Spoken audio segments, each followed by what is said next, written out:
सदाशिवसमारम्भां शङ्कराचार्यमध्यमाम् अस्मदाचार्यपर्यन्तां वन्दे गुरुपरम्पराम्. அகர முதல எழுத்தெல்லாம் ஆதிபகவன் முதற்றே உலகு. நம்ம நன்றியை பற்றி பார்த்தோம், அந்த அதிகாரத்தை.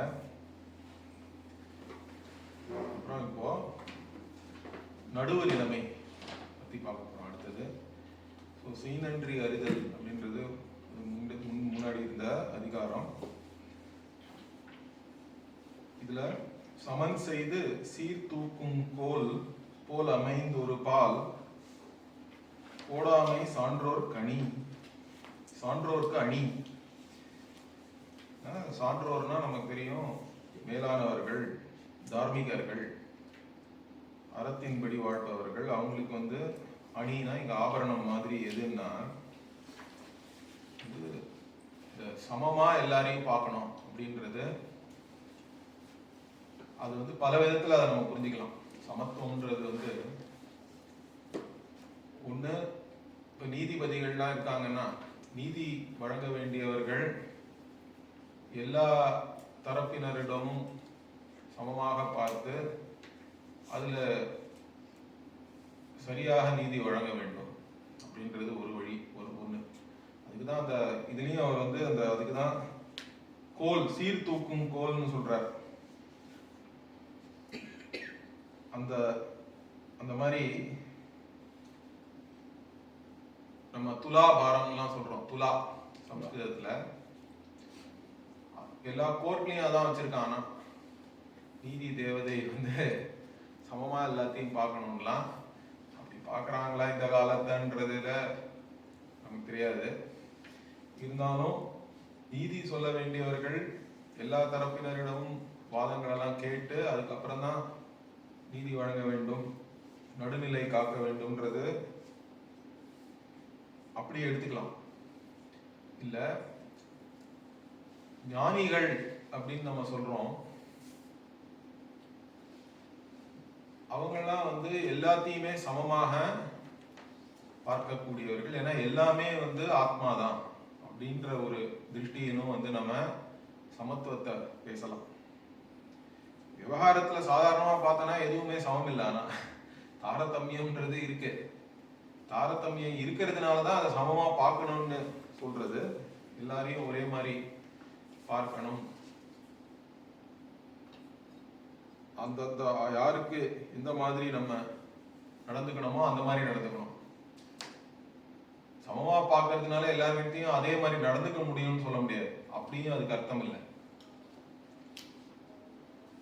இங்க ஞானிகள்னு நம்ம சொல்லும் பொழுது கீதையில பல இடத்துல இந்த சமத்துவத்தை பத்தி பகவான் பேசுறார்.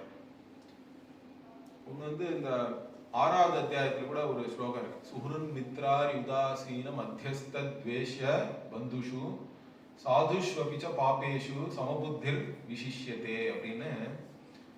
இந்த தியான யோகம் பண்ற யோகாரூடன்னு சொல்றார் பகவான். யார் யோகத்தின் மேல் ஏறி விட்டார்களோன்னு என்ன அர்த்தம்? யோகத்தில் சிறந்து விளங்குபவர்கள் அப்படின்னு அர்த்தம்.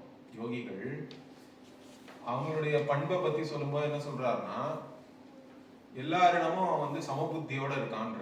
யாரோடனா சுஹ்ருத் அப்படின்னு ஒரு வார்த்தை, ரொம்ப அழகான சம்ஸ்கிருத வார்த்தை. அதுக்கு பாஷ்யக்காரர் என்ன அர்த்தம் சொல்றாருன்னா, எந்த வித எதிர்பார்ப்பும் இல்லாமல் உதவி செய்யறவனா.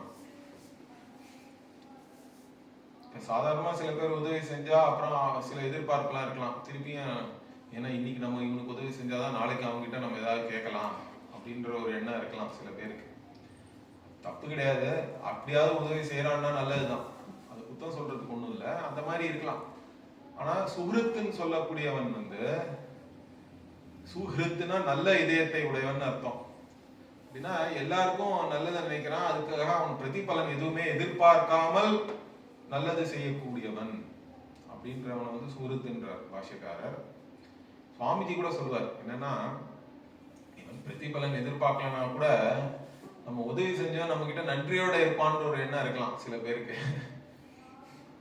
ஒரு தேங்க்யூவாவது சொல்லணும்னு. ஆனா இந்த மாதிரி சேவை செய்யறது, உதவி செய்யறதுலாம் மிகவும் உயர்ந்ததுன்னா நம்ம தேங்க்ஸ் கூட சொல்ல முடியாதவங்களுக்கு நம்ம உதவி செய்யறது வந்து அது மிகவும் உயர்ந்தது அப்படின்னு. That you are able to help even those who are not even able to tell you thanks. அந்த மாதிரி ஒரு உதவி நீங்க பண்ண முடியும்னா அது ரொம்ப சிறந்தது அப்படின்னு சுவாமிஜி சொல்வார். அது எந்த கான்டெக்ட்ல சொன்னார்னா, இந்த கிருபான்னு ஒரு ஹோம் திறந்தார் சுவாமிஜி சென்னை கிட்ட ஸ்ரீபெரும்புதூர்ல. அதுல அந்த மனவளம் குன்றிய குழந்தைங்க, ஆட்டிசம் வந்தவங்க, அவங்கெல்லாம் வந்து பாத்துக்கிற மாதிரி ஒரு ஹோம். அதுக்காக அவர் சொன்னார், அந்த மாதிரி குழந்தைங்களுக்கு கூட நீங்க உதவி செஞ்சீங்கன்னா அவங்களுக்கு தேங்க்ஸ் சொல்ல கூட உங்களுக்கு தெரியாது. இருந்தாலும் அந்த மாதிரி இருக்கிறவங்களுக்கும் நம்ம உதவி செய்யணும். யாரா இருந்தாலும் நம்ம அவங்களுக்கு உதவணும்னா அவங்க நமக்கு நன்றி சொல்லக்கூடிய ஆளுங்கன்னா நன்றி சொல்லலாம். அதை சொல்ற அளவு அவங்களுக்கு சமர்த்தம் இல்லை. அதனால அப்படி இருந்தாலும் யார் வந்து செய்யறாங்களோ அது ரொம்ப ஒரு சிறந்த விதமானது சேவை அப்படின்னு சுவாமிஜி சொல்லுவார். அது மாதிரி சூரத்துன்ற வார்த்தை அதுக்கு அது மாதிரி ஒரு அர்த்தம். அப்புறம் மித்ரன்னா வந்து நண்பன், நண்பனிடம். சுருன் மித்ரா, அரினா வந்து எதிரி. சுருன் மித்ரார் உதாசீனானா யார் வந்து நண்பனும் இல்லை, உனக்கு எதிரியும் இல்லை, அவன் உன்னை பத்தி ஒன்னும் உன்னை விட்டு விலகி போறவனும் இல்லை, உன்னை நோக்கி வரவனும் இல்லை, எதுவுமே இல்லாம இருக்கிறவனுக்கு பேர் வந்து உதாசீனப்படுத்திட்டான்னு சில பேர். ஆனா அதையே தப்பா நினைச்சுக்கிறாங்க. நான் அங்க போனேன் ஆனா என்னை கண்டுக்கவே இல்லை அப்படின்னா அதுக்கு வேற வந்து அதனால வேற உங்களுக்கு கஷ்டமாயிடுது. என்னை பார்த்து அவன் சிரிக்கல, அவன் எங்கேயோ பார்த்துட்டு இருந்தான். ஒரு சில பேர் அப்படி இருக்காங்க, நிறைய பேர் அப்படி இருக்காங்க சொல்ல போனா.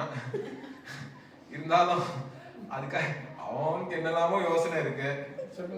அவன் எப்பவுமே உன்னை கவனிக்கணும்ன்ற எண்ணம் கூட எதுக்கு இருக்கணும்ன்றானா, அது கூட எனக்கு தெரிஞ்சு தேவையில்லை. இருந்தாலும் மக்களுக்கு இருக்கு அந்த மாதிரிலாம்.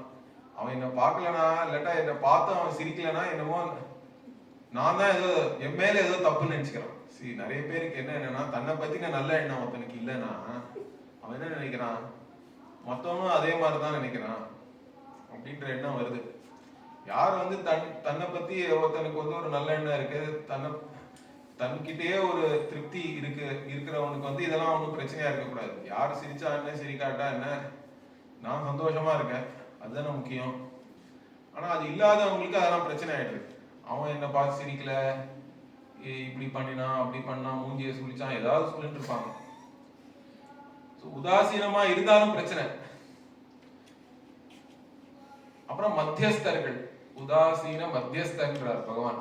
இதுலயே அழகான விதவிதமான மக்கள் எல்லாம் வந்து சொல்லியிருக்காரு பாருங்க. மத்தியஸ்தமா இருக்கிறவனா என்ன, இப்ப 2 பேர் வந்து சண்டை போட்டு இருக்காங்கன்னா அவங்க 2 பேர்கிட்டயும் மத்தியஸ்தம் பண்றது மீடியேட்டர்னு சொல்றோம். இப்ப 2 பேருக்கும் எது நல்லதுன்னு பார்த்து அவங்களுக்குள்ள ஒரு சமரசம் பண்ணி வைக்கிறவன் வந்து மத்தியஸ்தன்னு பேரு. அப்புறம் துவேஷியனா என்ன, யார் வந்து வெறுக்கத்தக்கவனோ அந்த மாதிரி நடத்தை உடையவர்கள்னு அர்த்தம். வெறுக்கத்தக்கவர்கள் துவேஷியர்கள். அப்புறம் பந்துஷுனா யாரெல்லாம் அவனுடைய சொந்தக்காரங்க, அந்த மாதிரிலாம் பந்துக்கள்.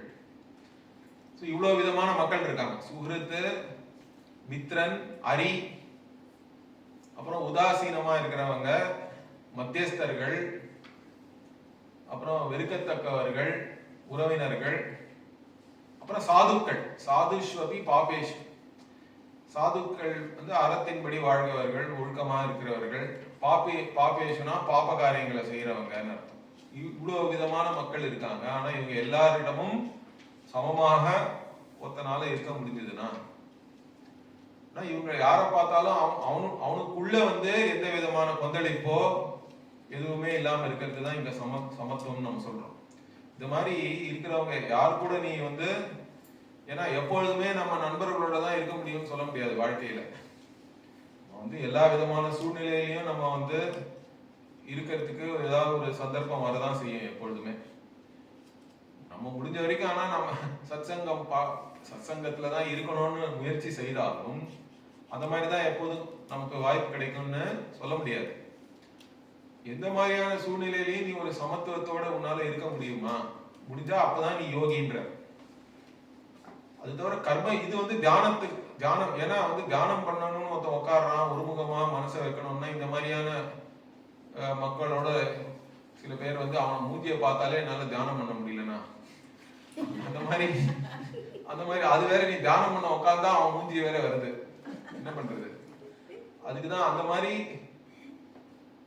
ஒரு உணர்ச்சி வசப்படாம இருக்கிறவனால தான் தியானமும் ஒழுங்கா பண்ண முடியும். சாஸ்திரம் என்ன சொல்லியிருக்கோ அதை உன் மனசுல கொண்டு வந்து அதை வச்சு அதை அப்படியே அதுலயே உன்னுடைய மனம் லயிக்கணும்னா இந்த மாதிரியான மற்றவர்கள் வந்து உங்களை அஃபெக்ட் பண்ணாம இருக்கிற லெவலுக்கு நீங்க வரணும். சம புத்தியானது. சந்தோஷம் இருந்தாலும் சில சமயம் கஷ்டம். ரொம்ப சந்தோஷம் ஆயிடுத்து ஏதோன்னா கூட உங்களால உட்காந்து தியானம் பண்றதெல்லாம் முடியாது.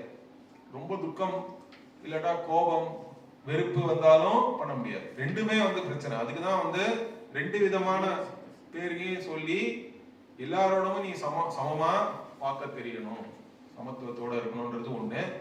அதே மாதிரி சமத்துவம் யோக உச்சத்தைன்னு சொல்றோம். கர்ம யோகத்தை பத்தி சொல்லும் பொழுது பகவான் எப்படி அதை லட்சணம் கொடுக்கிறாருன்னா சமத்துவம் தான் யோகம் அப்படின்னா அந்த இடத்துல என்ன சமத்துவம் என்ன? கர்மாவை எடுத்து பார்க்கும் பொழுது கர்மாவில சமத்துவம் கிடையாது. ஏன்னா வந்து ஒரே காரியத்தை பண்ணி பல விதமான பலன்களை நம்ம பெற முடியாது. ஒவ்வொரு கர்மாவும் அதனுடைய பலனை வச்சுதானே நம்ம முடிவு பண்றோம். இப்ப எனக்கு சீக்கிரமா சென்னை போகணும்னா நான் நடந்து போக முடியாது. அப்ப நான் ஏதாவது ஃபிளைட் எடுத்துன்னு தான் போகணும். இல்லாட்டா எனக்கு பரவாயில்ல 12 மணி நேரம் ஆனாலும் பரவாயில்லன்னா நான் ஏதாவது ட்ரெயின் எடுத்துன்னு போகலாம். அந்த மாதிரி நமக்கு என்ன பலன் வேணுமோ அதை வச்சுதானே கர்மாவை முடிவு பண்றோம். அதனால கர்மாவில வந்து சமத்துவம் கிடையாது. சமமா இருக்க முடியாது. ஒவ்வொரு பலனுக்கு ஏற்றபடி கர்மாவானது மாறிட்டே இருக்கு. இப்ப எதுல சமத்துவம் இருக்க முடியும்? ஒரு கர்மாவை பண்ணினா அதுல வர பலன்லயும் வந்து சமத்துவம் இருக்க முடியாது. ஏன்னா நம்ம எதிர்பார்க்கிறபடி ஒரு நாள் இருக்கு. அதே கர்மாவே இன்னைக்கு பண்ணா அதுக்கு ஒரு பலன் இருக்கு, நேத்திக்கு பண்ணா வேற பலன் இருக்குது, நாளைக்கு பண்ணா வேற பலன் வரலாம். அதுவும் நம்ம கையில இல்லை. நீ ஒரே மாதிரியான முயற்சி எடுத்தாலும் இன்னைக்கு மழை நிறைய பெஞ்செடுத்து அதனால உன்னுடைய வேலை கெட்டுருது, இன்னொரு நாள் மழையே பெய்யல அதனால வேலை கெட்டுருது, காத்து நிறைய அடிச்சிருது அதனால இது முடியல. இந்த மாதிரி ஏதாவது நடந்துட்டு இருக்கு. நம்மளுடைய கட்டுக்குள்ள இல்லாம எவ்வளவு விஷயங்கள் நடந்துட்டு இருக்கு. அதனால நீ என்னதான் முயற்சி எடுத்தாலும் பலனும் வந்து ஒரே மாதிரி. அதுலயும் சமத்துவம் கிடையாது. கர்மாவிலையும் சமத்துவம் கிடையாது, கர்ம பலத்திலையும் சமத்துவம் என்பது இருக்கவே முடியாது. அதுதான் உண்மை. அப்ப எப்படி எதுல சமத்துவம் இருக்கலாம்னா நீ அந்த கர்ம பலனை எப்படி நீ எதிர்கொள்கிறாய், நீ எப்படி அதை ஏத்துக்கிற அப்படின்றதுலதான் சமத்துவம் இருக்க முடியும். வேற எதுலையுமே சமத்துவம் இருக்க முடியாது. நீ வந்து நான் எதிர்பார்த்தபடி வந்தாலும் அது ஒரே மாதிரி தான் பாக்குற, எதிர்பார்த்ததை விட நிறைய வந்தாலும் அதே மாதிரி இருக்க, எதிர்பார்த்ததோட குறைச்சலா வந்தாலும் அதே மாதிரி உன்னால ஏத்துக்க முடியாது. இல்ல சில சமயம் எதிர்வினையா முடிஞ்சாலும் அதை ஏத்துக்க முடியறதுன்னா அந்த மாதிரி இருக்கிறவன தான் யோகின்னு சொல்றாரு. உன்னுடைய மனசானது சமத்துவத்தோட கர்ம பலன்களை ஏற்றுக்கொள்ளக்கூடியதாக இருக்கணும். அது எப்படி வரும்? ஆனா எப்படி வரும்னா நான் தான் கர்ம பல தாத்தான்னு நினைச்சா அது வராது. என்னுடைய கர்ம பலத்துக்கான காரணம் வந்து நான் தான் நினைச்சீங்கன்னா அப்ப என்ன ஆகும்? நல்ல பலன் வந்ததுன்னா நான் தான் அதுக்கு அப்படின்ற அகங்காரம் வரும். என்னாலதான் அது வந்தது, நான் பெரிய ஆளு, நான் இதை சாதிச்சிட்டேன்னு. அதுவே வந்து எதிர்பார்த்த அளவு வரலன்னா வந்து என்ன தன்னையே வந்து திட்டிக்க வேண்டியதான். நான் என்ன பண்ணாலும் சரியா வருதில்லை, இப்போ நான் தான் ஒரு ஃபெயிலியர். சக்சஸ் வந்தாலும் நான் தான் சக்சஸ் கொண்டு வந்தேன், இல்லாட்டா ஃபெயிலியர் வந்தாலும் அது என்னையே நான் வந்து திட்டிக்கிறேன். ரெண்டுமே சரியில்லை. அப்படி இருந்தா அவன் யோகி இல்லைன்னு அர்த்தம். யார் யோகியா இருக்க முடியும்னா கர்மா பண்றதுக்கு எனக்கு சாமர்த்தியம் இருக்கு, எனக்கு அதிகாரித்துவம் இருக்குன்றார் பகவான். தான் கர்மண்யேவ அதிகாரஸ்தே. கர்மா பண்றதுக்கு எனக்கு அதிகாரம் இருக்கு, ஆனா கர்ம பலன் வந்து ஈஸ்வரன் தான் எனக்கு கொடுக்குறான். பலன் என்ன இருக்குன்றது என் கையில இல்லை. அதுக்குதான் நம்ம பாப புண்ணியம்லாம் சொல்றோம், எவ்வளவு விஷயங்கள் சொல்றோம். என்னையும் மீறி ஏதோ ஒரு சக்தியும் சேர்ந்துதான் என்னுடைய கர்ம பலன் எனக்கு வருது. அது அந்த சக்தியானது ஈஸ்வரன் தான். ஈஸ்வரன் தான் எனக்கு கர்ம பல தாத்தா. கர்ம பலத்தை எனக்கு கொடுப்பவர் வந்து பகவான் தான். அதனால அது எப்படி இருந்தாலும் அதை ஏத்துக்கிறேன் அப்படின்ற ஒரு எண்ணம் எவனுக்கு இருக்கோ அவன் தான் வந்து யோகியாக இருக்க முடியும். ஒரு வேதாந்தி, ஒரு முமுட்சுவானவன் அந்த மாதிரி ஒரு எண்ணத்தை வளர்த்துக்கணும். ஏன்னா முமுட்சுவுக்கு கர்மபலத்தின் மேல் எப்படியும் ஆசை இல்லாம இருக்கணும்.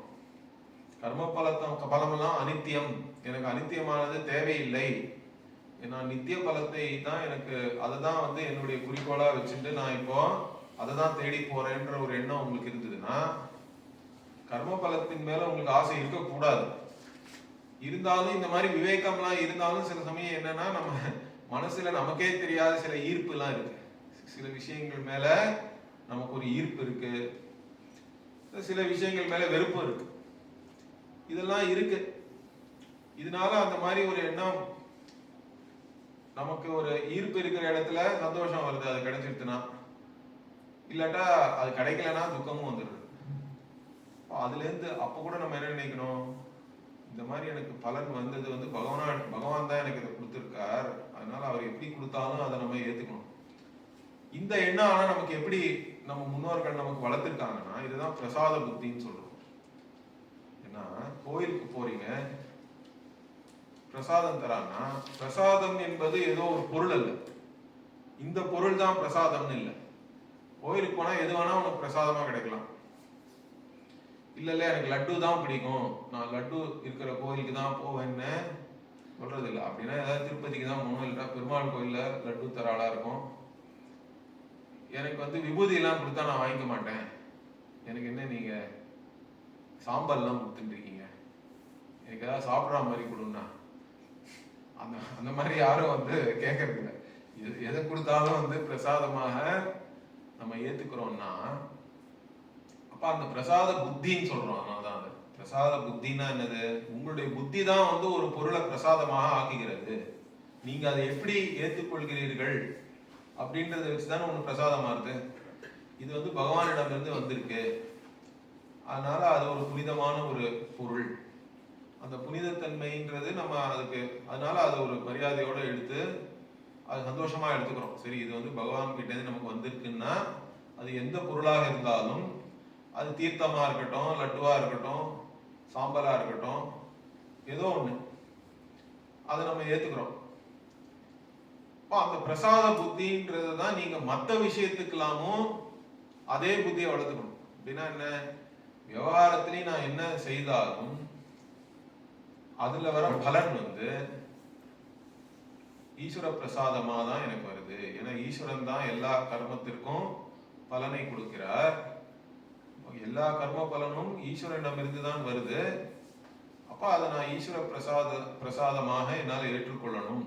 அப்படி நீங்க அதை ஏத்துட்டீங்கன்னா சமமா ஏத்துக்கணும். இல்லட்டா வேற எந்த விதத்திலையும் அந்த கர்ம பலனை சமமாக ஏற்றுக்கொள்ள முடியாது. நான் தான் அந்த கர்ம பலனுக்கு காரணம் அப்படின்னு நீங்க நினைச்சீங்கன்னா அப்ப அந்த அகங்காரமானது ரொம்ப சந்தோஷப்படும், இல்லைன்னா ரொம்ப துக்கப்படும். அந்த மாதிரி ரொம்ப சந்தோஷமும் நல்லதில்லை, ரொம்ப துக்கமும் நல்லதில்லை. யோகினா எல்லாமே சமமாக பார்க்க தெரியணும். எதுவா இருந்தாலும் அது ஈஸ்வரனிடமிருந்து எனக்கு வந்திருக்கு அப்படின்னு உங்களால ஏற்றுக்க முடிஞ்சதுன்னா அப்ப நீங்க ஒரு கர்ம யோகின்ற பகவான். அதான் யோகம். அப்போ உங்ககிட்ட யோகம் இருக்கிறது. கர்ம யோக புத்தினா சமத்துவம் இருக்கணும். அதே மாதிரி ஞானியானவன் வேற விதமா பார்க்கறான். சமத்துவம்னா என்னது, எல்லாமே என்னுடைய ஆத்மா தான் அந்த மாதிரி பார்க்கிறவன். இப்போ வந்து சுனி செய்வஸ்வபா கேச்சே பண்டிதா சமதர்ஷினஹான்னு 5வது அத்தியாயத்திலையும் ஒரு ஸ்லோகம் இருக்கு.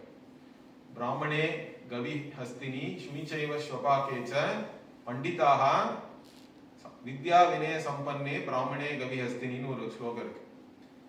சுனிச்சைவ ஸ்வபா கேச்ச பண்டிதா சமதர்ஷினா. ஸோ பண்டிதர்கள் சமதர்ஷனமோட இருக்காங்க. யாரோடன்னா இந்த வித்யை வினயம்லாம் இருக்கிற ஒரு பிராமணன் கிட்டையும் அதே மாதிரி தான் இருக்காங்களாம். அப்புறம் ஒரு மாட்டை பார்த்தாலும் அதே மாடு கூட, மனுஷங்கன்னு மாத்திரம் இல்லை, எல்லா ஜீவராசிகளிடமும் ஒரே மாதிரி பார்வை இருப்பது பண்டிதர்களுக்கு தான் முடியும். ஞானம், ஆத்ம ஞானம் யாருக்கு இருக்கோ அவங்களதான் பண்டிதர்னு சொல்றோம். அவர்களுக்கு சமதர்சனம் இருக்கு எல்லா இடத்துலயும். மாடா இருக்கட்டும், கவி ஹஸ்தினி யானையா இருக்கட்டும், ஒரு நாயா இருக்கும். சுனி நாயை சாப்பிடுறவன் சுனி ஸ்வபாகேச்சன்ற. இந்த மாதிரி பண்டிதர்கள் எல்லாரையும் ஒரே மாதிரி சமமாக பார்க்கிறார்கள். இந்த மாதிரி சமம்ன்றது பலவிதமா நீங்க எந்த லெவல்ல இருக்கீங்களோ அதுக்கு ஏற்றபடி, ஆனாலும் எப்பொழுதுமே இந்த சமபுத்தி என்பது நம்ம வளர்த்து கொள்ள வேண்டியது. அப்பதான் நமக்கு இந்த ஆத்ம ஞானத்துக்கும் தகுதி வரும். இல்லைனாலும் விவகாரத்திலையும் நம்ம வெற்றி பெறணும், சுகமா இருக்கணும்னா இந்த சமபுத்தியானது இருக்கணும். ஏதோ ஒரு சைட்ல சாஞ்சோம்னா கஷ்டம் தான் எப்பவுமே.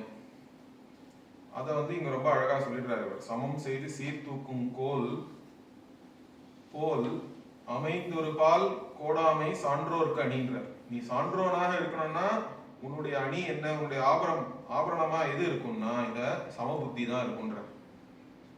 சமமான ஒரு நிலையில நம்ம எப்படி ஒரு கோலானது முதல்ல சமமா இருக்கு, அப்புறம் ஏதோ ஒரு பாரத்தை வச்சோன்னா ஒரு சைடு போனாலும் திருப்பியும் நம்ம அதை சமப்படுத்தி பார்க்கறதுக்கு அது ஏதுவாக இருக்கு. அந்த மாதிரி நம்ம அந்த சமத்துவத்தை இழக்காமல் ஒரு கோல் போல் சமமா இருக்கணும். இது ஒரு சமத்துவத்துக்கு ரொம்ப முக்கியம். அதுக்கு அடுத்தது நம்ம பார்க்க போறது இந்த வணிகர்களை பத்தியும் இருக்கு. வைசியர்களுடைய தர்மம் என்ன? ஏன்னா திருக்குறள்ல நிறைய இடத்துல ராஜ தர்மத்தை பத்தியும் பேசுறார், பிராமணர்களுடைய தர்மத்தை பத்தியும் பேசுறார். இங்க வணிகர்களை பத்தியும் ஸ்பெஷலா சொல்லியிருக்கார். ஒரு குறள்ல என்ன சொல்றார்? வாணிகம் செய்வார்க்கு வாணிகம் பேணி பிறவும் தமபோர் செய்யின் அப்படின்றார். சோ பிறர்களோடது மற்றவர்களுடைய பொருளாக இருந்தாலும் அது தம்முடைய பொருள் போல் யார் பாவித்து வாணிகம் செய்கிறார்களோ. ஏன்னா இந்த காலத்துல பாத்தீங்கன்னா, அந்த காலத்துலயும் சரி, இந்த முதல் போட்டுதான் தொழில் பண்றோம். இப்ப எல்லா முதலுமே நாமளே போட முடியும்னு சொல்ல முடியாது. இந்த காலத்துலயும் அதனாலதான் ஷேர் மார்க்கெட்டுக்கெல்லாம் போறோம், ப்ரொமோட்டர்ஸ்லாம் இருக்காங்க, பணம் ரைஸ் பண்றாங்க. ஆனா எல்லாரும் ஒரே மாதிரி இருக்காங்கன்னு சொல்ல முடியாது. இந்த கம்பெனி ப்ரொமோட்டர்லாம் சில பேர் பணத்தை அவன் ரைஸ் பண்ணிட்டு ஓடிடுறான் யாராவது. அந்த மாதிரி இருந்தாலும் சரியில்லை. அவங்க நிலைச்சு வியாபாரம்லாம் பண்ண முடியாது. யார் மற்றவங்க பொருளையும் தன்னுடைய பொருள் மாதிரி பாவித்து அது கெடாமல் அந்த பொருள் விருத்தியாகும். வணிகம் பண்ணோம்னா நம்மளுடைய சாஸ்திரத்துல இந்த செல்வம் ரொம்ப முக்கியம். இவரும் பொருள் இல்லா இருக்கு இவ்வுலக இல்லைன்னா திருவள்ளுவரும் சொல்றாரு. பொருள் சேர்க்கிறது தப்பு இல்லை. இந்த காலத்துல சில பேர் கம்யூனிசம் சோசியலிசம்னு சொல்லிட்டு செல்வத்தை சேர்க்கிறவங்களே நீ குறை சொல்லிட்டு இருந்தா அப்புறம் நீ எதை தான் பகிர்ந்து கொடுக்கறது? செல்வமே இல்லாதவன் யாருக்கும் எதுவும் கொடுக்கவே முடியாது. யார் இப்ப ஆண்டர்பிரினர்ஸ் எல்லாம் சொல்றோம் ஆங்கிலத்திலையும், வியாபாரம் பண்றவங்க, தொழில் செய்யறவங்க, அவங்களெல்லாம் நம்ம எப்பொழுதுமே நம்ம சாஸ்திரத்துல போற்றி தான் நம்ம சொல்லியிருக்கோம். அதனால்தான் இந்த உலகத்திலயா இருக்கட்டும் இல்லாட்டாலும் இந்த தர்மத்துக்கே அர்த்தம் தான் மூலம்ன்றோம். நம்ம சாஸ்திரத்துல எடுத்துனீங்கன்னா தர்மம் பண்றதுக்கு முதல்ல அர்த்தம் இருக்கணும். பொருள் இருந்தா தானே முடியும். பொருளே இல்லாதவன் என்ன தர்மம் பண்ண முடியும்? அதனால தர்மத்துக்கு அர்த்தம் தான் மூலம். அந்த அர்த்தத்தை சேர்க்கறதுல ஒரு தப்பும் கிடையாது. சேர்த்தானா தானே வச்சுக்க கூடாதுன்னு சொல்றோம். அது இருக்கு. அர்த்தத்தை எவ்வளவு வேணா நீ அர்த்தத்தை சேகரிக்கலாம், அதெல்லாத்தையும் ஆனா நீ பகிர்ந்து கொடு, அது பரவாயில்ல. ஆனா அர்த்தம் சேர்க்கறதே தப்புன்ற மாதிரி, ப்ராஃபிட்டே தப்பு, அந்த மாதிரிலாம் சில பேர் நினைக்கிறாங்க. அப்படி இருந்தாலும் நம்ம சமூகம் செயல்பட முடியாது ஒழுங்கா. அந்த மாதிரி நம்ம நினைக்கவும் முடியாது. இந்த உயர்ந்த ஒரு வணிகத்தன்மைனா என்ன? வாணிகம் செய்வார்க்கு வாணிகம்னா, இந்த இடத்துல வாணிகம் செய்வார்க்கு வாணிகம்ன்றது அவங்களுடைய உயர்ந்த ஒரு வணிகத்தன்மையை தான் சொல்றார். அதுல வந்து மற்றவங்களுடைய பொருளையும் தன் பொருள் போல் பேணி காக்க வேண்டும் அப்படின்னு. காப்பது மாத்திரம் இல்ல, அது வளர செய்யணும். இந்த மாதிரி இந்த வைசியர்களுடைய ஒரு சிறப்பு தன்மையை தான் இந்த குறள்ல சொல்லியிருக்காரு. அவங்களுடைய தர்மம் என்னன்றது நான் ஏற்கனவே சொன்ன மாதிரி இந்த இதுவும் அன்னம் பகுகுர்வீத்தன்னு உபநிஷத்து கூட சொல்றது. அந்த இடத்துல அன்னம் அப்படின்றது அன்னம் வழியா செல்வத்தையும் நம்ம புரிஞ்சுக்கணும். முதல்ல சாப்பாடு இருக்கணும் எல்லாருக்கும், மற்ற செல்வங்களும் நிறைய இருக்கும். அந்த மாதிரிதான் இருந்திருக்கு. இப்ப நம்மளுடைய தேசத்தை பாத்தீங்கன்னா 1000 வருஷம் 2000 வருஷம் முன்னாடி ராஜாக்கள் கட்டின மாதிரி இன்னைக்கு நம்மளால கட்ட முடியலன்னு நிறைய பேர் சொல்லிட்டு இருக்காங்க. அது வந்து ஓரளவுக்கு உண்மைதான். ஒரு பெரிய கோவில் மாதிரியோ அந்த மாதிரிலாம் இப்ப கட்டுறதுக்கு நம்மளால முடியுமான்னு தெரியல. ஒரு மலையே எடுத்து குறைஞ்சு கோயிலாக்கிட்டாங்க. அந்த அளவுக்கு அவங்களால பண்ண முடிஞ்சதுன்னா அப்ப அதை பண்ணினவனுக்கு அட்லீஸ்ட் சாப்பாடை பத்தி எல்லாம் கவலை இல்லாம யாரோ அவனை சப்போர்ட் பண்ணிருக்கணும்ல. பொருளாதாரம் சரியாக இல்லாமல் ஒரு நாட்டுல இந்த மாதிரியான கலையோ கலாச்சாரமோ சிறந்து விளங்குவதுன்றது முடியாத காரியம். அதனால இந்த மாதிரிலாம் நம்ம நாட்டுல இருந்திருக்குன்னா பொருளாதாரம் சரியா இருந்ததுனால தான் இருந்திருக்கு. அது தவிர எல்லாரும் ஏன் இங்க படையெடுத்து வந்தான்? நம்ம ராஜாக்கள்லாம் ரொம்ப கொஞ்சம் பேர் தான் வெளியில எல்லாம் படையெடுத்து போனாங்க. இப்ப சோழர்கள் போனாங்கன்னு இருக்கு சரித்திரம். வந்து அவங்க கப்பல் படையெல்லாம் நிறைய வச்சிருந்தாங்க சோழர்கள். அதனால இந்த கிழக்காசியாவுக்கெல்லாம் போய் தமிழ் மன்னர்கள் அங்கெல்லாமும் ஆட்சி செஞ்சிருக்காங்க. ஸ்ரீலங்கா கூட போய் சோழர்கள் வந்து அங்கெல்லாமும் ஆட்சி பண்ணியிருக்காங்கன்னு இருக்கு. அதுக்காக வெளியிலேயே போலன்னு சில பேர் சொல்றாங்க, அதுவும் தப்பு. ஆனா அவ்வளோ இல்லை. ஏன்னா இங்கேயே அவன் வந்து எல்லா விதமான செல்வங்களையும் வச்சுட்டு நான் எதுக்கு வெளியில போகணும்? மற்றவங்க தான் இங்க தேடி தேடி வந்து சூறையாடணும்னு பார்த்தானே தவிர நம்ம மக்கள் வந்து வெளியில போய் என்னத்தையோ கொண்டு வரணும்ன்ற அவசியம் கூட அவனுக்கு இல்லை. இங்கேயே அவ்வளவு செல்வ செழிப்போட நம்ம இருந்திருக்கோம்னா அதுக்கு அந்த வைசியர்கள்லாம் அதுக்கு ஏற்றபடி அவங்க தொழில் செஞ்சதுனால தானே முடியுது. ஏன் சொல்றேன்னா ஈவன் இப்ப பர்மால வந்து நிறைய இருந்தாங்க இந்த நாட்டுக்கோட்டை செட்டியார்லாம் போய் அவங்க வந்து இந்த ஃபைனான்ஸ் பண்றது. அதெல்லாம் அதுல முக்கியமான ஒரு விஷயம் என்னன்னா இந்த 2ஆம் உலகப் போர் வந்தப்போ அவங்க எல்லாம் வந்து நாட்டை விட்டே ஓட வேண்டியது இருந்தது. இருந்தாலும் அவங்க திருப்பியும் போய் எல்லாத்தையும் செட்டில் பண்ணிட்டு வந்தாங்க. இத்தனைக்கும் அந்த காலத்துல ஒண்ணு அவங்க இங்கே இருந்திருந்தா கூட யாரும் கோர்ட்ல கேஸ் போட்டோ ஏதோ பண்ணி எதுவுமே பண்ணிருக்க முடியாது. இருந்தாலும் அவங்களுக்குன்னு ஒரு நாணயம் இருக்கு. ஒரு வியாபாரம் பண்றோம்னா நாணயமா பண்றோம், மத்தவன் பொருளை வச்சுட்டு நான் வந்து பெரிய ஆள் ஆகணுன்ற அவசியம் இல்லைன்ற ஒரு பெருந்தன்மை வந்து அது இருந்திருக்கு. அதனால அவங்க அப்புறமா கூட போய் ஓதுனா தேடி தேடி போய் எல்லாத்தையும் கொடுத்தாங்கலாம் வந்து சரித்திரம் இருக்கு, நீங்க படிச்சு பார்க்கலாம். அதனால அது ஒரு சிறப்பான ஒரு ஒழுக்கம் அறம். அதுவும் ஒரு அறம் தான்.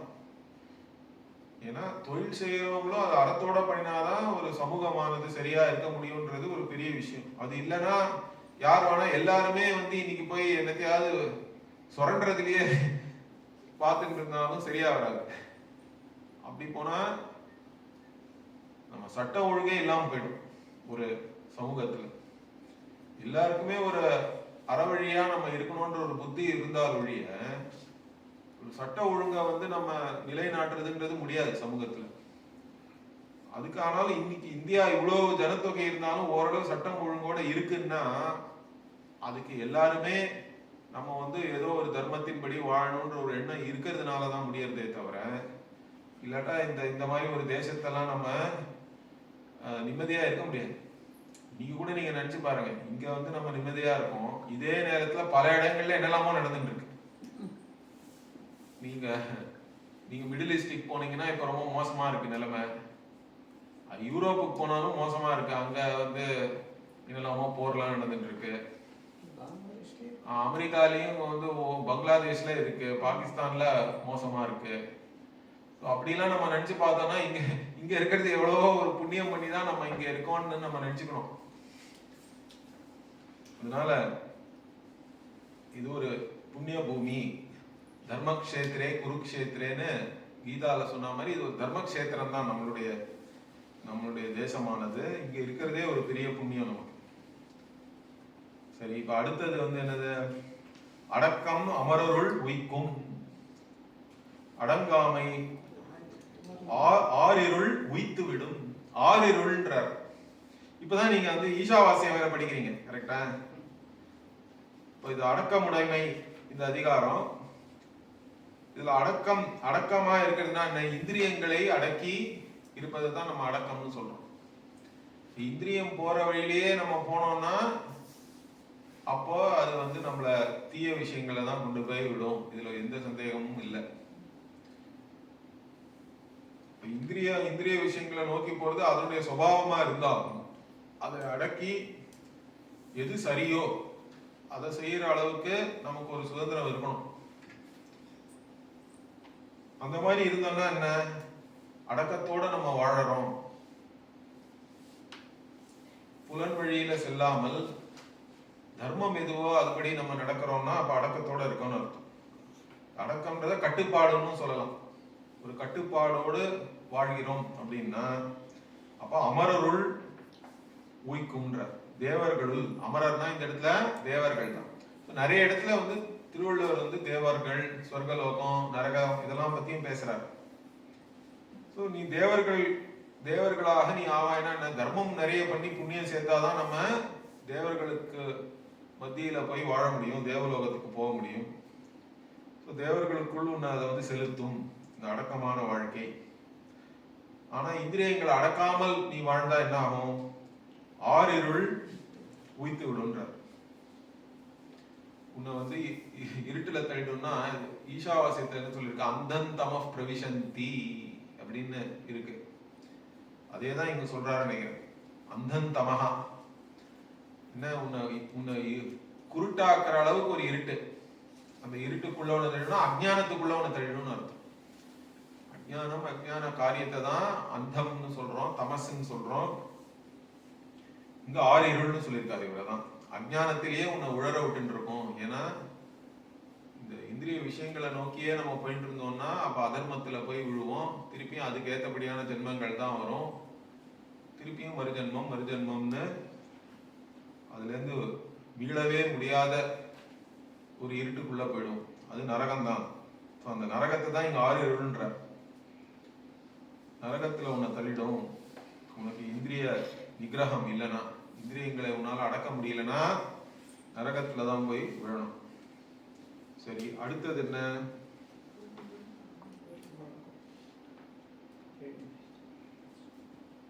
ஆமை வந்துவிட்டது அடுத்ததுல. இதுவும் ஆனா கீதையில வேற இருக்கு. கீதையில இருக்கு நிறைய. இந்த ஆமையை வந்து ஒரு உருவகமா இந்த அடக்கத்துக்காக நம்ம சொல்றோம். சோ ஒருமையுளாமை போல்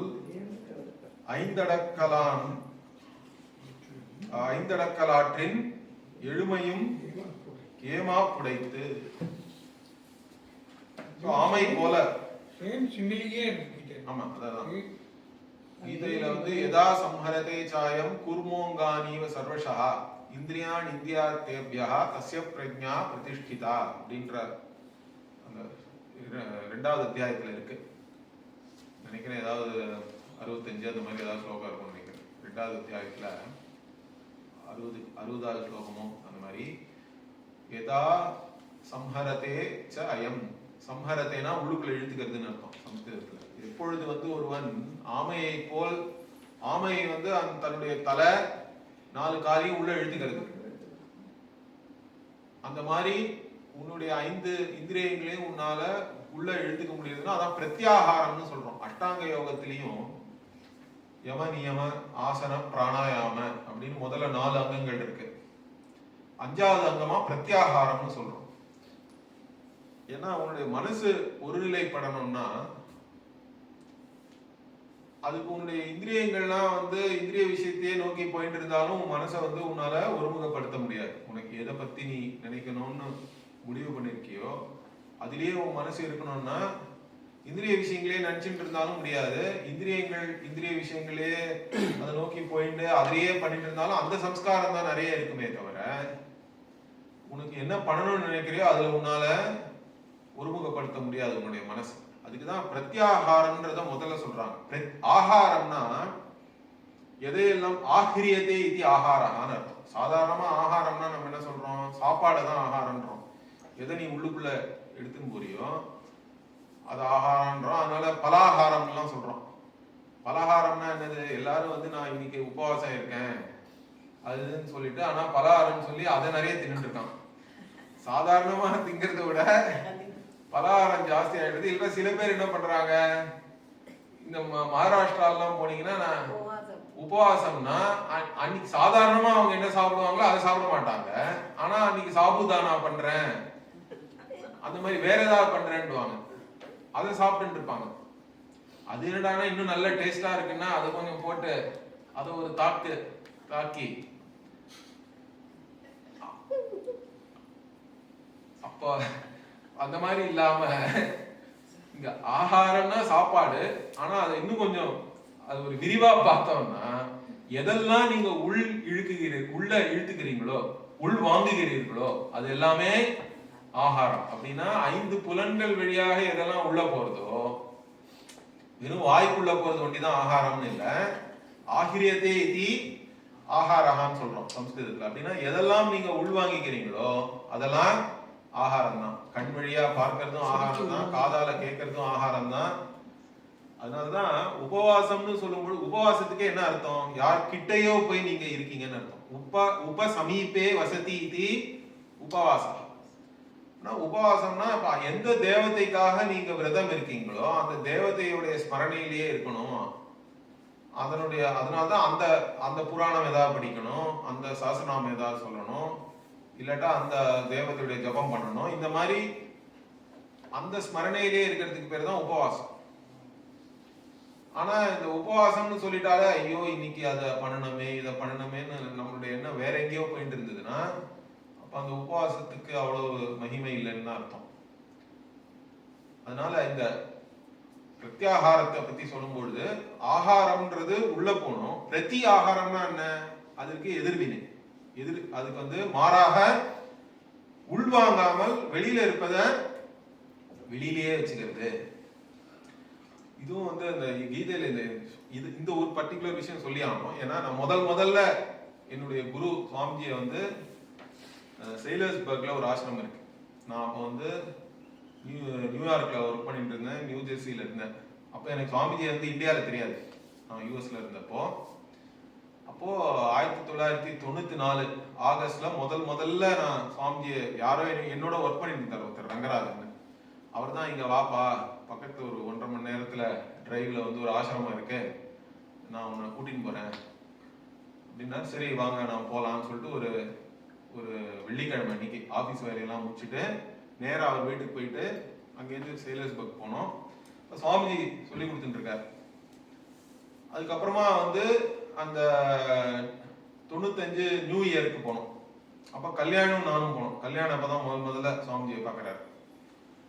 அதுல நியூ இயர் அட்ரஸ் வந்து சுவாமிஜி என்ன சொல்றாருன்னா இதுதான் சொல்லியிருந்தார், பாஹ்யான் ஸ்பர்ஷான் பஹிக்ருத்வா அப்படின்னு ஒரு வெர்ஸ் இருக்கு கீதையில வந்து 5வது அத்தியாயத்துல. ஸ்பர்ஷான் கிருத்வா பஹிர் பாஹ்யான் சக்ஷுஷ்சைவாந்தரே ப்ருவோஹோ பிராணாபானௌ சமௌ கிருத்வா நாசாபியந்தரசாரிணோன்னு இது ஒரு ஸ்லோகம். அதுல வந்து ஸ்பர்ஷான் கிருத்வா பஹிர் பாஹ்யான்னா என்ன, வெளியில இருக்கிற விஷயங்களை வெளியிலேயே நீ வச்சுட்டு அப்புறம் தான் நீ வந்து உள்ளுக்குள்ள என்ன பண்ணணுமோ அதை நீ வந்து அதுல வந்து ஒருமுகப்படுத்த முடியும் உன் மனசை. வெளியில இருக்கிற விஷயங்களை வெளியிலேயே உன்னால வைக்க முடிஞ்சாதான் உள்ளுக்குள்ள நீ என்ன பண்ண முடியும் நீ நினைக்கிறியோ அதை பண்ண முடியும், இல்லைன்னா அது பண்ணவே முடியாது. இதுக்கு சுவாமிஜி என்ன சொல்லுவாருன்னா தமாஷா, நிறைய பேர் எப்போதுமே உன் மனசுலயே உட்கார்ந்துட்டு இருக்கான் எல்லாரும். ஏன்னா அவன் மேலே எந்த விதமாக இருக்கட்டும், ஒருத்தர் மேல உங்களுக்கு ரொம்பவே ஒரு ஈர்ப்பு இருக்கு அன்பு இருக்குன்னாலும் அவங்க எப்பவும் உங்க மனசுல உட்காந்துட்டு இருக்காங்க. இல்ல எவன் மேலேயோ வெறுப்பு இருக்குன்னாலும், அதனாலதான் நம்ம சாஸ்திரத்துல வந்து நிந்தா பக்தின்னு வேற ஒண்ணு சொல்றாங்க. இப்ப வந்து ராவணன்லாம் கூட பகவானை நிந்தா பண்ணிட்டே இருந்தாலும் பகவானை நினைச்சுட்டே இருந்தாலும், அதே மாதிரி சிசுபாலன் இருக்கான், அவன் வந்து கிருஷ்ணரை வந்து திட்டிகிட்டே இருக்கான். அதுல வேற அவர் வந்து ஒரு லிமிட் வேற கொடுத்துருக்காரு, 100 தான் உனக்கு அளவுடு, நீ 100க்கு மேல போனா உன்னை வதம் பண்றேன்றார். அப்பவும் அவன் நிறுத்தலாமா இருந்தாலும், ஆனா அவனையும் வந்து ஒரு நிந்தா பக்தனா சொல்றான். ஏன்னா பகவான் அவன் வெறுத்தாலும் பகவத் சிந்தனையாவே இருக்கான். அந்த மாதிரி பார்க்கறதும் உண்டு. இருந்தாலும் இந்த மாதிரி விருப்பு வெறுப்பு ரெண்டுமே எங்க நிறைய இருக்கோ, அந்த பொருளா இருக்கட்டும் இல்லாட்டா யாரோ மனுஷங்களா இருக்கட்டும், அவங்க எல்லாம் உங்க மனசுலயே இருக்காங்கன்னா உங்களோட டிக்கெட்டே இல்லாம அவங்க எல்லாம் வந்து பிரயாணம் பண்றாங்க. சுவாமி சொல்லுவார், நீ பிளேன்ல போய் உட்கார்ந்தாலும் நிறைய பேர் டிக்கெட்டே இல்லாம உன்னோட வந்து டிராவல் பண்ணிட்டு இருக்கான். அந்த மாதிரி இல்லாம யாரெல்லாம் வந்து வெளியில வைக்கணுமோ அவங்க வந்து வெளியிலேயே இருக்கணும். பாஹ்யான் ஸ்பர்ஷான் பஹி கிருத்வான்றதும் அதே அர்த்தம் தான். வெளியில இருக்க வேண்டிய விஷயங்களை வெளியில வச்சிடணும். நம்ம அது வந்து ஒரு பழகிக்கணும். தேவையில்லாம அவங்கள பத்தி மற்றவங்களை பத்தி நினைக்க வேண்டிய அவசியமும் நமக்கு இல்லை. இதெல்லாம் தான் பிரத்யாகாரம்னு நம்ம சொல்றோம். யோகத்துல வந்து வெளியில இருக்கிற இந்திரிய விஷயங்களை வெளியிலேயே வச்சுட்டு நம்ம உள்ள ஒரு அடக்கமாக இருப்பது. அதுக்குதான் அந்த ஆமை ஒரு பெரிய எக்ஸாம்பிள். அந்த மாதிரி இருக்கிறதுல ஒரு விஷயம் பாருங்க, இந்த கின்னஸ் புக்ல கூட இருக்குன்னு நினைக்கிறேன். சாதாரணமா உயிர் வாழக்கூடிய உயிரினங்கள்லயே நிறைய நாள் உயிர் வாழக்கூடியதுன்னு பார்த்தா ஆமை தானே. சரியா? ஒரு சில ஆமையெல்லாம் நான் நினைக்கிறேன் 300 வருஷத்துக்கு மேல அது வந்து உயிர் வாழ முடியும். இது வந்து இந்த காலத்துல தான் தெரிஞ்சிருக்குன்னு இல்ல, திருமூலரும் அதை சொல்றார். நீ ஆமை மாதிரி உனக்கு நிறைய நாள் வாழணும்னா இந்த மாதிரி நீ பிராணாயாமம் பண்ணு. அந்த மாதிரிலாம் அவர் திருமந்திரத்திலையும் வந்து இந்த ஆமையை வேற விதமா அவர் சொல்றாரு. எதுக்கு சொல்றாருன்னா, ஆமை வந்து நிறைய நாள் வாழக்கூடியதுன்றது நம்ம மக்களுக்கு தெரிஞ்சிருக்கு. அப்படின்னா திருமூலர் வந்து ஆமையோட நிறைய நாள் இருந்திருப்பாருங்க.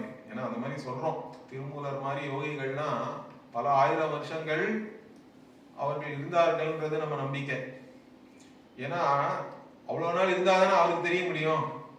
இல்லட்டா வந்து ஆமை வந்து 300 வருஷம் இருக்குன்றத சாதாரண மனுஷங்களால நம்மளால தெரிஞ்சுக்க முடியாது.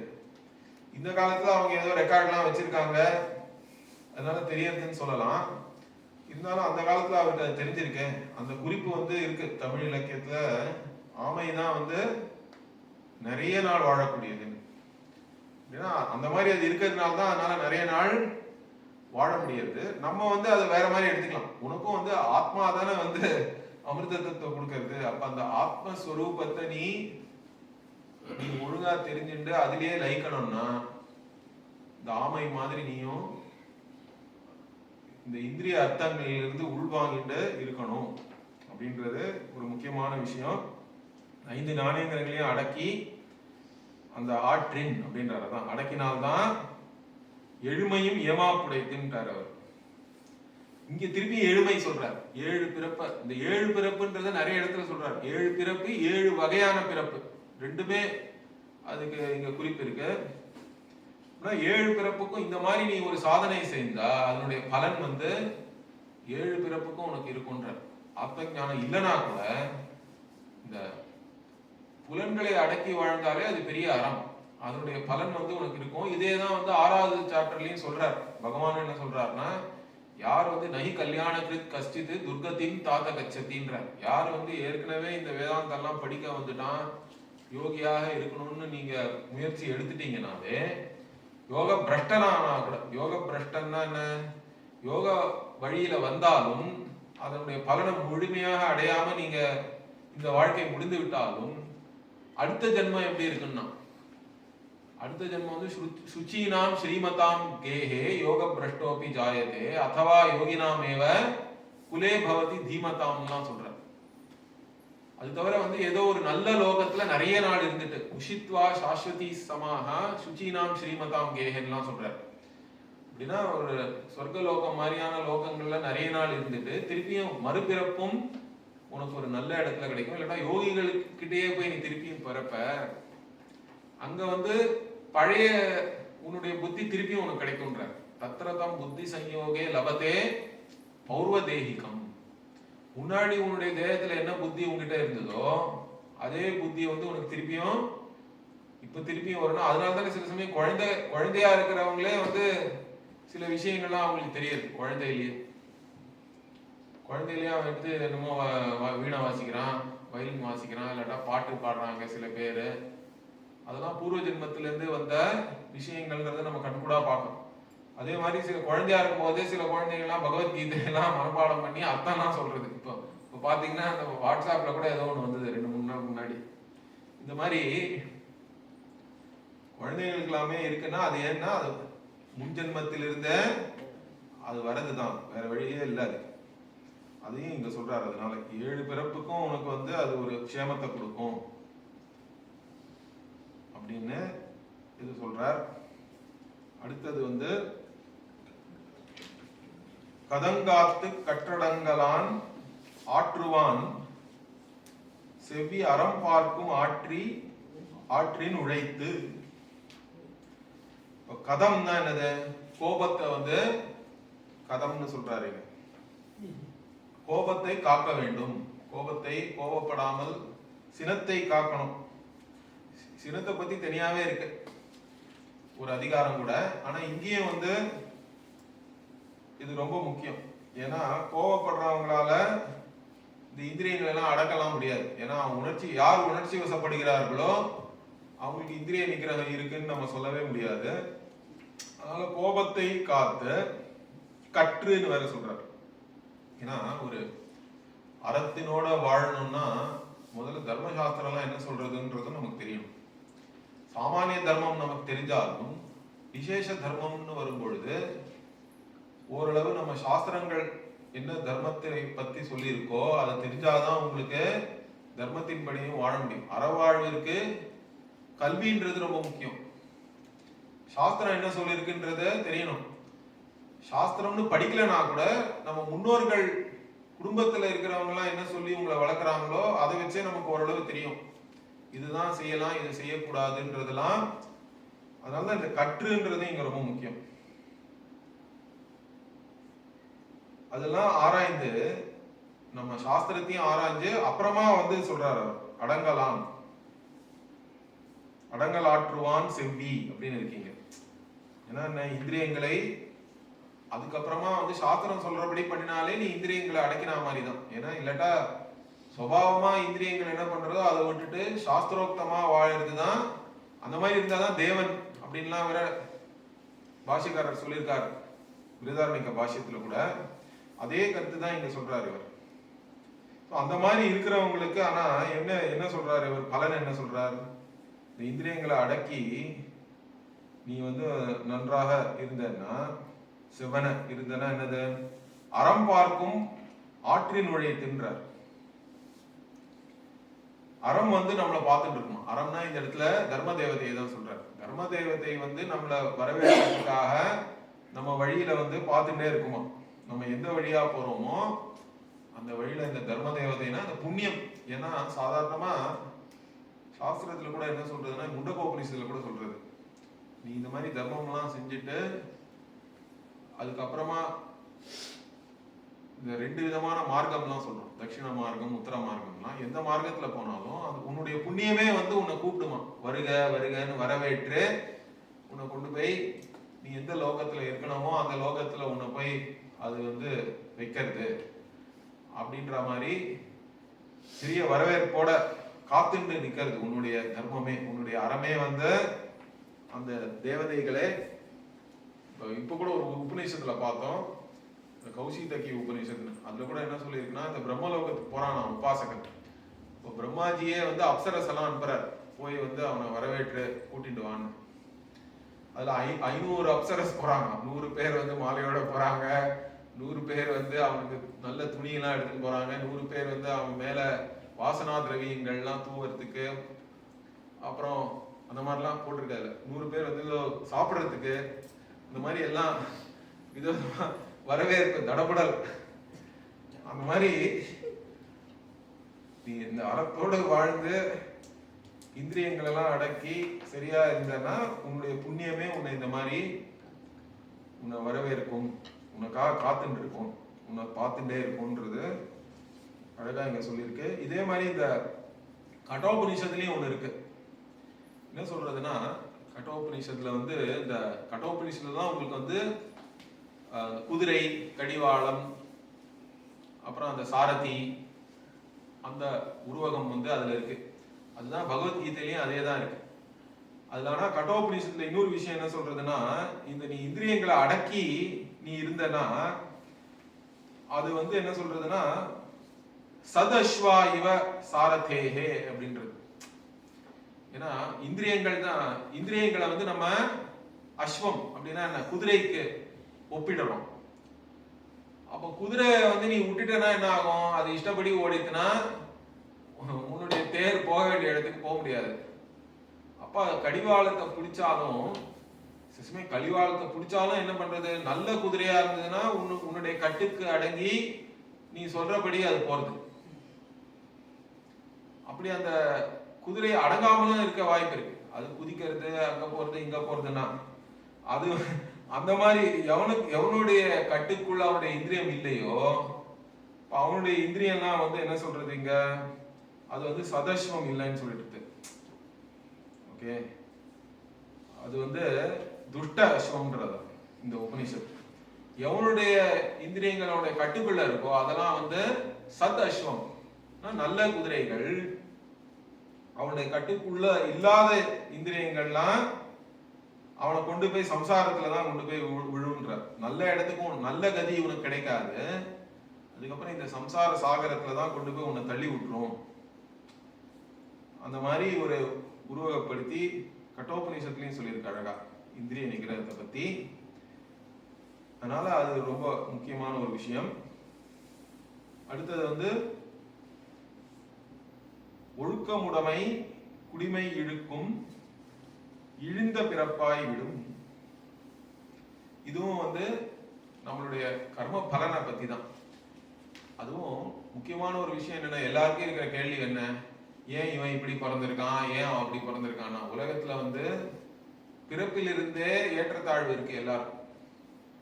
அதனால்தான் இந்த யாரோ ஒருத்தர் வந்து கர்மாலாம் இருக்கானான்னு காஞ்சி பெரியவரை கேட்டாராம். வந்து அவர் சொன்னாரா, நீங்க இங்க இருக்கிற ஹாஸ்பிட்டல்ல போய் ஒரு நாள் இருந்துட்டு வா,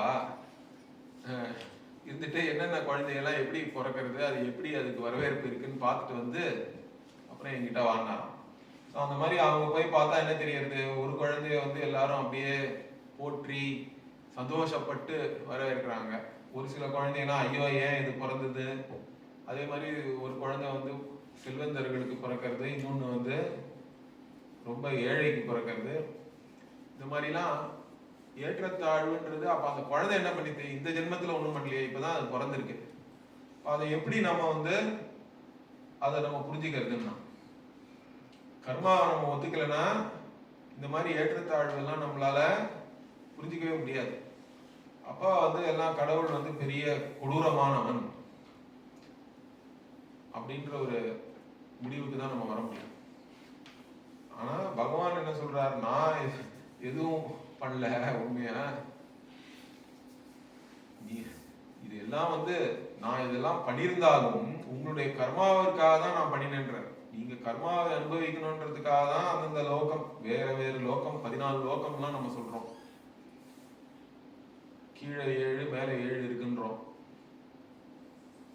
அந்த மாதிரி லோகங்கள்லாம் கூட என்ன, உன்னுடைய கர்மாவை நீ வந்து அதை கழிக்கிறதுக்காக எந்தெந்த விதமான அனுபவங்கள்லாம் உனக்கு ஏற்படணுமோ அதுக்கு ஏற்றபடிதான் லோக சிருஷ்டியும் இருக்கு.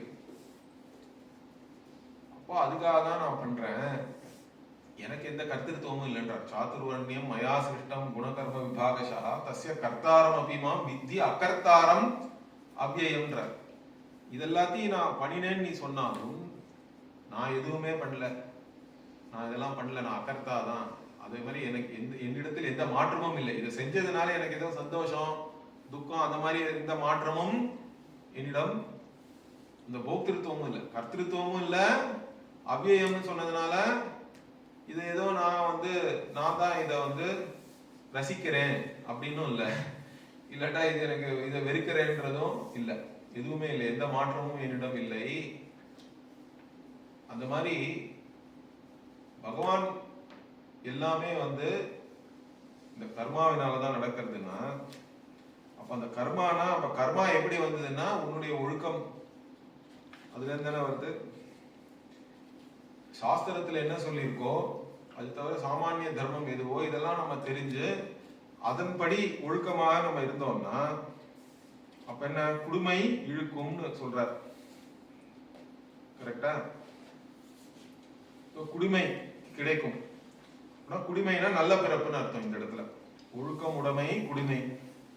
இழுக்கம்னா என்னது, ஒழுக்கத்திற்கு மாறான வாழ்க்கையை நீ வாழ்ந்தால், சதாச்சாரம் இல்லாமல் அந்த மாதிரி இருந்தா என்ன, இழிந்த பிறப்பாய்விடுன்ற. ஒருத்தருடைய பிறப்பு அப்படின்றது வந்து பூர்வ ஜென்ம கர்மாவை பொறுத்து தான் இருக்கு. அதுதான் பிராரப்த கர்மம்ன்றோம்.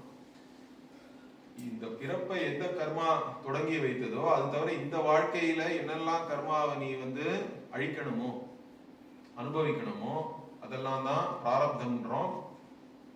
அந்த பிராரப்த கர்மமானது ஏற்கனவே தொடங்கி விட்டதா, அது ஞானம் வந்தா கூட அது வந்து அவசியம் பாவின்னு சொல்றோம். அனுபவிக்காமல் அது அழியாது. ஞானத்துக்கும் பிராரப்த கர்மத்துக்கும் இது இல்லை, என்ன சொல்றது, அது வந்து எதிரி இல்லை. ஞானம் வந்து பிராரப்த கர்மத்தோட எதிரி இல்லை. ஏன்னா அது ஏற்கனவே தொடங்கி விட்டது. அது இருந்தாதான் வந்து குரு சிஷ்ய விவகாரம்லாம் நடக்க முடியும். இல்லாட்டா அந்த மாதிரி கேள்வி எல்லாம் இருக்கு, சாஸ்திரத்துல இருக்கு. இந்த ஆவுடைய கால் பாட்டிலையும் வரும், நம்ம பார்ப்போம். அவங்க கேள்வி கேட்கறாங்க, ஞானம் வந்தா இந்த உடம்பு விழுந்துட வேண்டாமான்னு. அந்த மாதிரி சில டவுட்லாம் சில பேருக்கு இருக்கு. ஞானம் வந்தா உடம்பே மறைஞ்சு போயிடணும், அப்பதான் அது உண்மையான ஞானம் அப்படின்லாம். அப்படி இருந்தா வந்து அப்புறம் குரு எங்க இருக்க போறாரு? குருவே இருக்க மாட்டாரு யாருக்குமே. குரு காணாம போயிட்டாருன்னா யார் சொல்லி கொடுக்கறது, யார் கத்துக்கிறது? இந்த மாதிரி எந்த விவகாரமும் இல்லாம போயிடும். அதனால ஞானத்திற்கும் இதுக்கும் ஒரு எதிர்ப்பு இல்லையா? அந்த நிலையை அடைஞ்சவா திரும்பி வந்து சொல்லுவார் இல்லை அப்படின்னு அது வேற. அது இந்த மாதிரி அதெல்லாம் சரியா புரிஞ்சுக்கணும். அந்த மாதிரி சில இருக்கு வார்த்தைகள்லாம் இருக்கு, இல்லைன்னு சொல்லனா. கண்டவர் விண்டதில்லை, விண்டவர் கண்டதில்லைன்னு சொல்றது உண்டு. அது ஏன் சொல்றாங்கன்றத சரியா புரிஞ்சுக்கணும், அவ்வளவுதான். அதை பத்தி பேசுவோம். அதனால இந்த இடத்துல ஆனா நம்ம என்ன சொல்றோம்னா, ஒழுக்கமா இருந்து வாழ்ந்தோம்னா அதனால நமக்கு நல்ல பிறப்பு வருகிறது. ஒழுக்கம் இல்லைன்னா அது பிறப்பும் இழிந்த பிறப்பாதான் ஆயிடுறதுன்றது இருக்கு. மற்றதெல்லாம் நம்ம அடுத்த வகுப்புல பார்ப்போம். ஓம் பூர்ணமத பூர்ணமிதம் பூர்ணாத் பூர்ணமுதச்யதே பூர்ணஸ்ய பூர்ணமாதாய பூர்ணமேவாவசிஷ்யதே. ஓம் சாந்தி சாந்தி சாந்தி. ஹரி ஓம் ஸ்ரீ குருभ्यो நமः. ஹரி ஓம்.